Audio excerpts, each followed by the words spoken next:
To eat out or not to eat out? That is the question. I chose not to eat out for a whole year.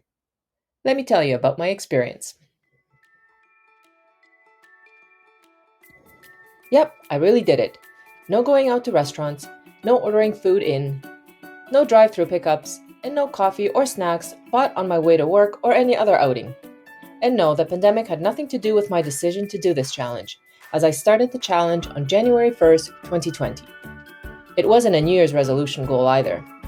It was simply a challenge that I've been wanting to do on my journey towards early retirement. Little did I know that it would teach me so many things other than just save me money. You might be asking yourself, why did I do such a challenge, and especially for so long? Let me tell you. The honest answer is that more often than not, I would be disappointed at what I got for the price that I had to pay. Now, to give you some background info, I've always enjoyed cooking at home, so I was never a big restaurant goer to begin with. I also rarely ordered in, but I did fall into the societal traps of having thoughts such as, I deserve to go out for dinner because I work hard for my money, or it's nice to spoil myself by going to a fancy restaurant. Or wait, this is a good one. I had no time to prepare my lunch last night, so I'm just going to grab something from the fast food place down the road. And lastly, I could never cook some of the ethnic foods that I love so much. I will leave it up to the professional chefs. But all of those thoughts are just that. There is no validity to any of the statements I just made. But we all say them in our heads to justify overpaying for food and the convenience.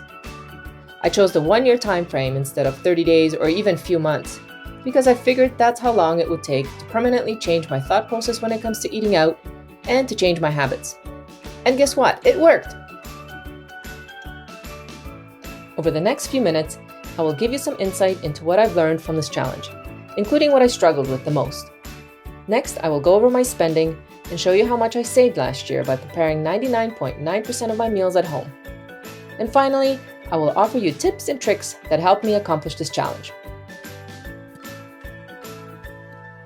By eating out too often, you no longer appreciate the experience that going to a restaurant brings. Going to the same or even different restaurant on a regular basis becomes more of a habit than something that is unique and something to look forward to. Another thing that is a huge bonus in my opinion about cooking at home is that you completely control the ingredients. This means that you can buy fresh ingredients and single ingredient products from the store, allowing you to control the amounts that you cook with. You have complete freedom to use only as many fats and oils as you want and can easily control the addition of salt and sugar, both of which restaurants like to use a lot in their dishes. Cooking for yourself means that you can choose to make meals that work for your lifestyle and diet.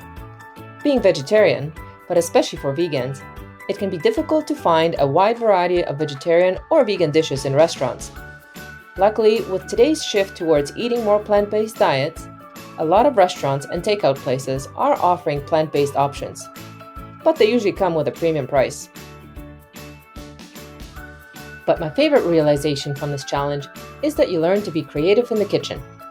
You end up venturing out onto Pinterest and Instagram for inspiration and ideas, because as good as your staple dishes are, you do get bored of them eventually.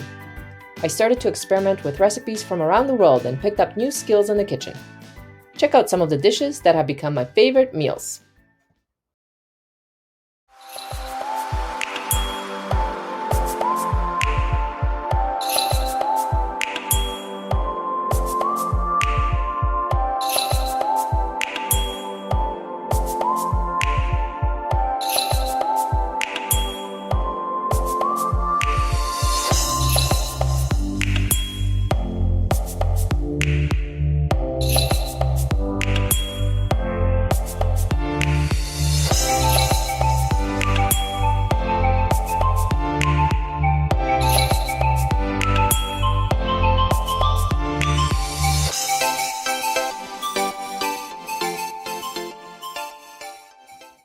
To my surprise, it was fairly easy for me not to eat out, because the biggest deterrent for me was the high cost of the restaurant meals. As someone who is trying to reach financial independence and retire early, I was very motivated to take the money that I saved from not eating out and invest it instead.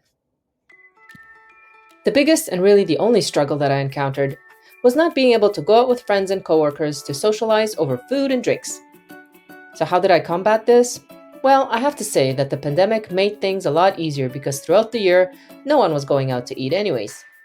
But prior to the pandemic, I simply told my friends and coworkers that I was doing this challenge, and although they were shocked initially, they accepted it and moved on. I looked back over my previous years and estimated the following dining out expenses. These estimates include taxes and tips where applicable. Now I know what you're probably thinking. You only spent $840 for the whole year?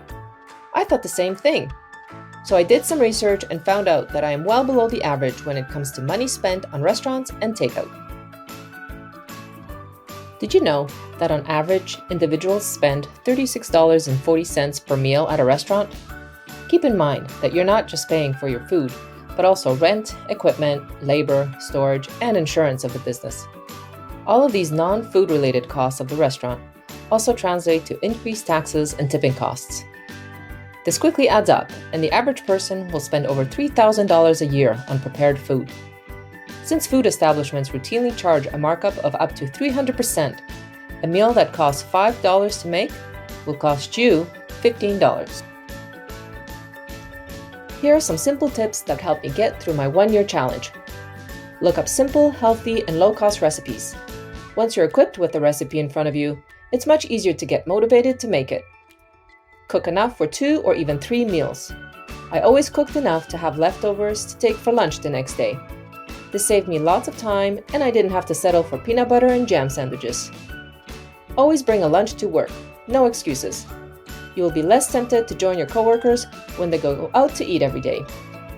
If you're organized and don't want to spend time thinking of what to cook for dinner each day, take the time to do meal prep on Sundays. There are many meal planner apps that will do all the work for you. And lastly, follow grocery saving tips for more budget-friendly food shopping. Check out my video on 5 tips to save money at any grocery store. Guess what time it is? You guessed it, it's time to show me some love by subscribing to my channel and smashing that like button. Also, let me know if you would ever do this challenge in the comments below. See you on the next video.